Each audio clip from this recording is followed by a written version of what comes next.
Hi and welcome. My name's Marie and I'm the founder of UNFUNK Your Soul.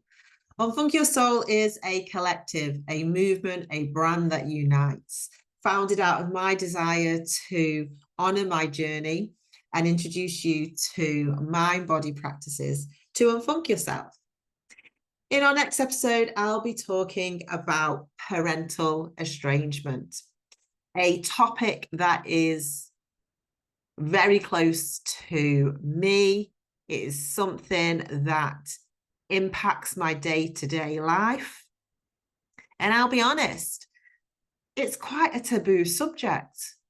And I rarely speak about it. So today's episode is about me being honest, open, and sharing some more of my story. So let's go back. Almost 2 years ago, I stopped talking to one of my parents, my father. And that decision came from many, many years of feeling not quite good enough, of feeling that our relationship was quite strained, it felt unauthentic. It felt like there was effort on both sides and it lacked sincerity. It lacked that genuine feeling of being supportive.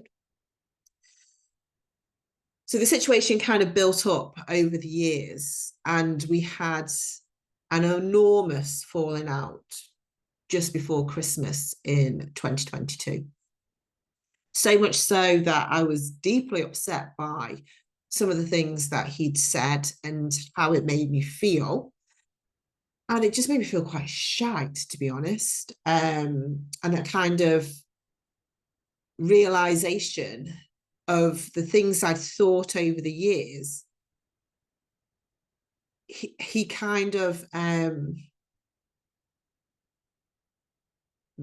gave me that kind of reasoning as like, this wasn't just in my head. This is how he actually felt about me. And he was brutal in what he said. And I was so shocked and so upset. Afterwards, I was just fuming because there were so many things that I wanted to say, but because I was so upset, I never had the opportunity to articulate them well. And that kind of because when I went home, and obviously I was very upset and I spoke to my children about what had happened, I made a point of writing down the conversation and some of the exchanges that we'd had. So I made a point of writing them down. And then a few months later, in the March then of 2023, I thought we were going to have an opportunity to talk through those differences. I thought he made an approach to have a conversation and perhaps put right some of the wrongs that had kind of come to a head in the December time. But then it just turned out through the conversation that he had no interest in repairing our relationship. And then so much so that he even denied some of the things he'd said in the December. And fair enough, it may have been in the heat of the moment, but he had said that, but put it across in a way that maybe start doubting what I'd thought or why I was so angry. So I had to go back to my journal where I'd wrote about our conversation and that kind of explosion in the December. And everything that I relayed back to the conversation, everything I relayed back to him in the conversation was true. I wrote it down in the moment. And how the conversation had been turned and that kind of almost like muting me and trying to keep me quiet and calling me a liar. And I was like, why would I lie about something like that? I haven't made this up. This isn't something that I just dreamt. But in that moment, I was so kind of relieved that I'd wrote it down because it just made me think that in life, we become the villains in people's stories and their narratives. And sometimes it's easier for others to paint ourselves as the villains and the bad people and the ones that have got chips on their shoulders, because we don't want to take responsibility and that kind of realization that our actions have caused this. Something that's become very apparent to me over the years, I suppose, is that parental estrangement is very rarely spoken about, and it is very rare. There's not many people I know personally within my circle who are estranged from their parents. And it's so unusual that when you say you're not talking to a parent or you have no relationship with a parent, it's almost frowned upon. So how could you do that to your parents? And as I'm a parent myself. I'm in a privileged situation, and it's a privilege to be a parent. I'm in that situation where I think I'd be mortified if my children didn't want to have a relationship with me. I think what I'd want to know, what have I done so that's so wrong that would lead them to make that decision, because I know it's not a decision that any child would want to make. And I suppose it kind of gets me thinking, why is there so much shame attached to it? Now, being a parent, as I say, is a privilege. Not everyone is blessed with that. And it's an honor to be called a parent and to have children. And I know not everyone makes that decision in life, and it's their choice if people choose not to have children. But if you make that choice to have a child, they're your responsibility. And that responsibility doesn't end when your child reaches 16 or 18 or goes on to have their own children. Your relationship changes, because no longer are you, parent, center or sharing center stage with your child. You take a back seat. But it would be hopeful that you are so secure in your parenting that by taking a back seat in your child's life, that's okay. You shouldn't be that insecure in your parenting that just because your child is prioritizing either their child or their partner, it's not a competition. And all too often, in my own experience, and I'm only ever speaking from my own experience because that is my lived experience, it seems that being the child, you're almost indebted to your parent, and it comes attached to these conditions, is that you must do these things to demonstrate that you love your parent, that you care for your parent.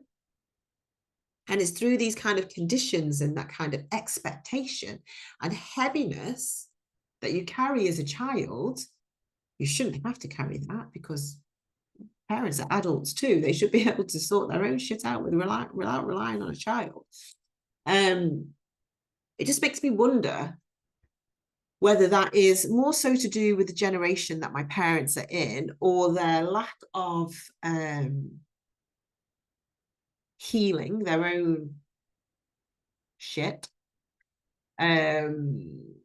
lacking perhaps the emotional intelligence, or just the basic, your children don't owe you anything.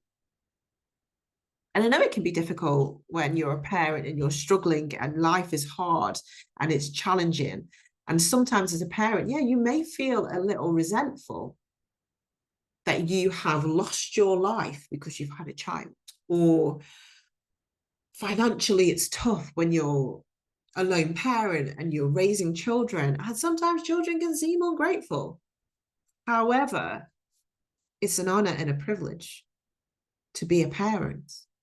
And that should be aside from the accolades or the gifts or the cards. And if you are only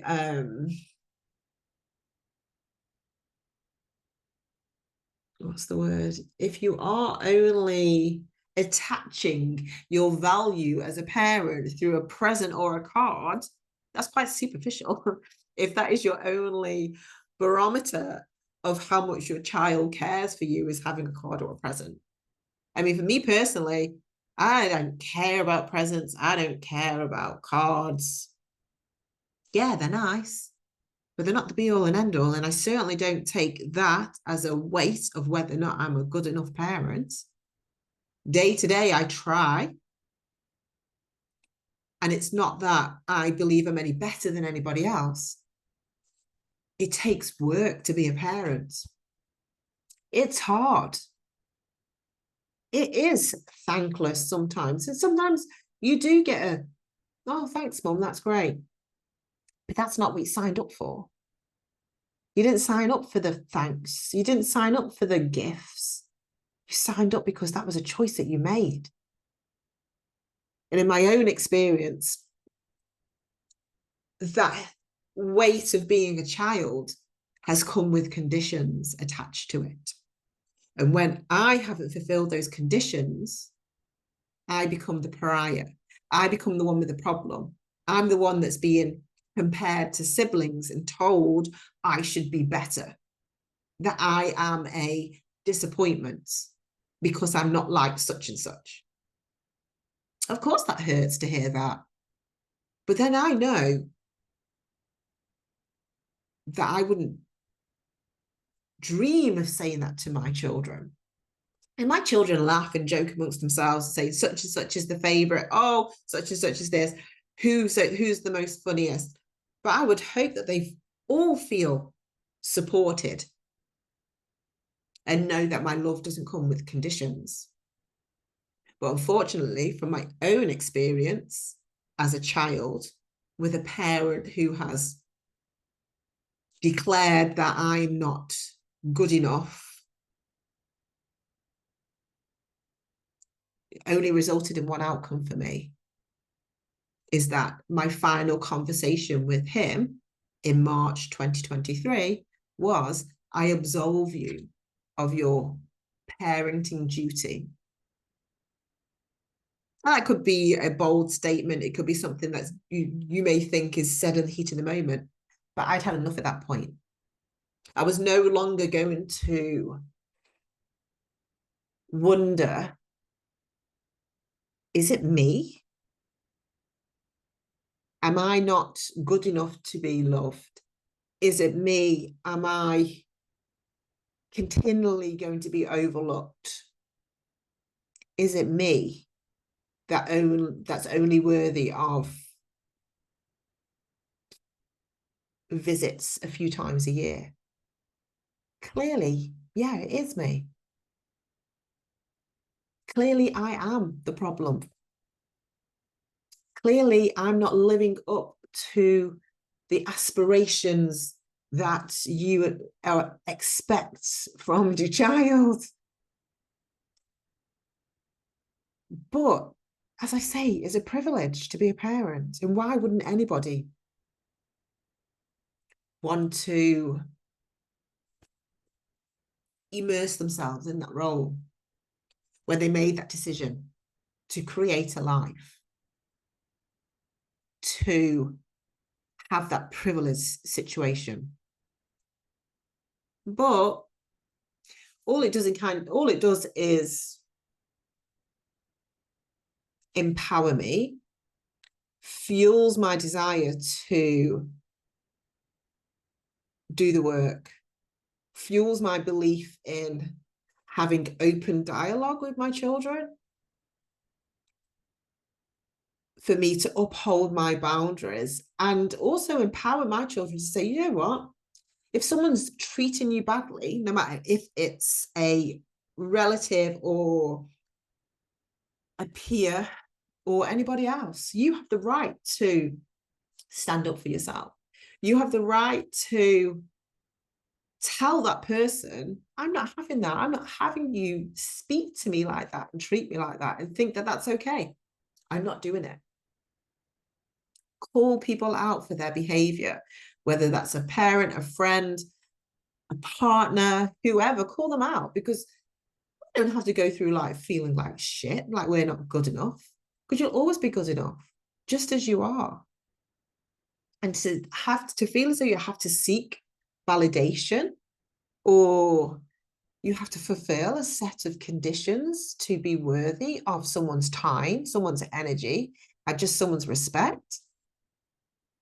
No, no, no, no, no. That is not how we are rolling.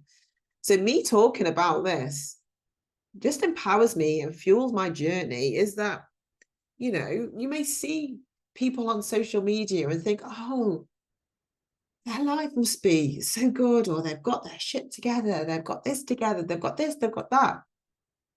You don't know what's behind the pictures. You don't know what's deep within their heart, or the challenges that they've overcome in, or the journey that's taken to get to this point. Now, I've shared some of my journey, and I will continue sharing my journey because this is my story. This is my life. This is my everyday. And I won't be shamed and I won't be silenced. But in the same token, I'm not going to be banging on about it all the time. But this is my opportunity to kind of put it out there and just say, you know what? There's no shame in not speaking to parents.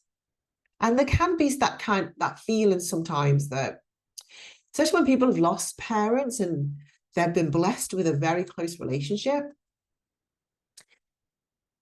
they would want to be able to speak to their parents again. And I've chosen not to speak to my parents. That's my choice.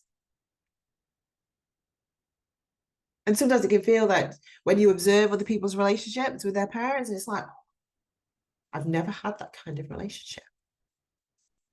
And I've mourned that relationship long, long time ago. I came to that conclusion many, over 30 plus years ago, that my relationship with my father was not as I would have liked it to be. And over the years, it's just kind of fractured away. It's fractured so much that now it's become nothing, which to me means that it was built on shaky ground anyway. Because if it crumbles to nothing, was there anything to start with? I feel when I look back that it's always been, things have been done out of duty, not a want or desire, because I've had to do this.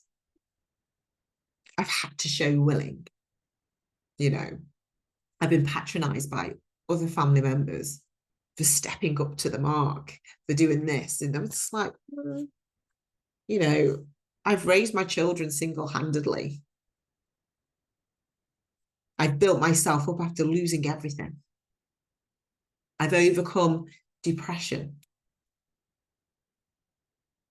There's lots of life experience behind me that has been shockingly bad, but I've done that. I've done that. So for me then to make the decision to go no contact, I've come to the point where, you know what, I'm going to say no more. I'd say no more in relationships, as in romantic relationships. I'm not going to keep on being treated badly. So whether that's the parent or partner, no more, no more. So my question to you is, where do you feel shame? Where do you feel blame? Because ultimately, our life experience is not going to be smooth sailing. There are going to be times when you're not going to come across a situation like that before. You're going to think, I shouldn't be saying this, or I really, you know, it's all that should, would, could. No, because the only person that is ever going to be with you through all of this is you. So if you're shrinking yourself, trying to squeeze yourself into these spaces that are not welcoming environments, they're quite hostile. Why would you do that to yourself? Why would you continually put yourself under that pressure to conform, to manipulate yourself into these shaped holes that aren't you? It's not about being horrible. It's not about being unkind. It's just like, I owe it to myself and I owe it to my children to be that kind of role model that says, no, I'm not taking that behavior. I'm not allowing you to do that. And I'm not going to mute myself anymore. And that is my journey into parental estrangement. And I feel the most content and most settled, grounded, happiest, at ease I've felt in such a long time. And I'm not faking it anymore. I'm not faking being the dutiful daughter and bending herself backwards. I'm not doing it. I'm not doing it anymore. This is me. And I'm going forwards. I'm not going backwards. And I am empowering myself to be a better version of myself. I don't always get it right. I don't always acknowledge where I have done wrong, but I'm not going to think for other people either. And I know I need to be better at that. I need to communicate if people have annoyed me or I've taken offense to something. I need to let that person know that they've offended me. And that can be quite bold. And sometimes you just think, okay, they should know what they've done. But people don't always. I get that. I get that not everyone is good at reading the room. I realize that. And I know that situations can be, okay, sometimes when you take information from people and you make an opinion about it, that then impacts how you view that person, but you haven't actually communicated the fact that they've annoyed you in the first place, or perhaps they've lacked that kind of understanding or that kind of wider compassion or just that emotional intelligence. That's such a profound thing, is that not everyone has the emotional intelligence to see that and understand it. And that can be quite frustrating sometimes. But I realize that I need to be better sometimes at doing that as well. So that is my little deep dive on parental estrangement. Now, I've read lots of things, and I think sometimes when you start picking up on these themes and these conversations, it can sometimes blindside you a little and think, and kind of validating what you're saying. And you need to be careful with that as well, because what's just one narrative. And just because it sits right today doesn't mean that it is right altogether. But you need to be the judge of that. Only you can decide what's right for you. And look into it. See what's out there. It's very interesting. And even when you think of your adult relationships and what you tolerate in them and don't tolerate in them, I know that in my adult relationships, and like I've shared this on this platform before, I've made do with such poor behavior from partners. I've allowed stuff to happen. I've tried to conform and bend to become their perfect partner. Does that sound reminiscent of how I try to bend, conform, be something, live up to someone else's expectations? Does that sound familiar? I have been chasing this unattainable love all my life. Not for the last how many years I've not, but I had been, and I can see the patterns of the men I've been involved in with how they were always showing me a lack of, yet I still proceeded to chase them down. Even though it was clear that they were not bothered in the slightest, I still was clinging on for dear life, clinging on. If I just do this, if I just do that, they will want to be with me. And they didn't. So I've tried that over the years, like I say, in my relationship with my father. And it wasn't enough, because I would never be enough no matter what I did. And I can say that with a smile on my face because I realized this. And it's something that I'd always thought, always, always thought. And then to hear it, you're thinking, oh, I knew that was the case. It wasn't just me thinking these thoughts. It's true. Oh. And that was kind of the light bulb. That was the light bulb moment, hearing it, because it just validated everything I've ever felt, everything I've ever thought. You know, I went through a phase in my 20s where I thought my father wasn't my father. I thought he wasn't my biological father. I was thinking, trying to find some rational explanation as to why why he would treat me like he did. The only reason I could come up with is that he cannot be my biological father. That's why he treats me different. And ancestry DNA did me dirty on that, because yeah, he is my he is my biological father. He just chooses to treat me like this. But hey, it's all good. Like I said, I feel lighter, I feel brighter, I feel like I'm still going to thrive in this life. I am going to be the parent, the grandparent that is still learning, is still growing, and I'm going to get it wrong.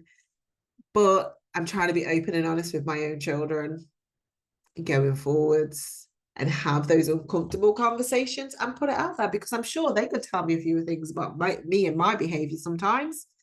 And as much as they say nice things, there's many times when they want to like, will she just do one? I'm okay with that. And I'm okay taking backstage in my children's life. I don't feel that insecure that I need to be center stage, because that's not my role. My role is to tend to them, nurture them in a way, and I don't mean that in a egotistical way, so then they can just go off and lead their lives, and so the cycle of life continues. That is just my role,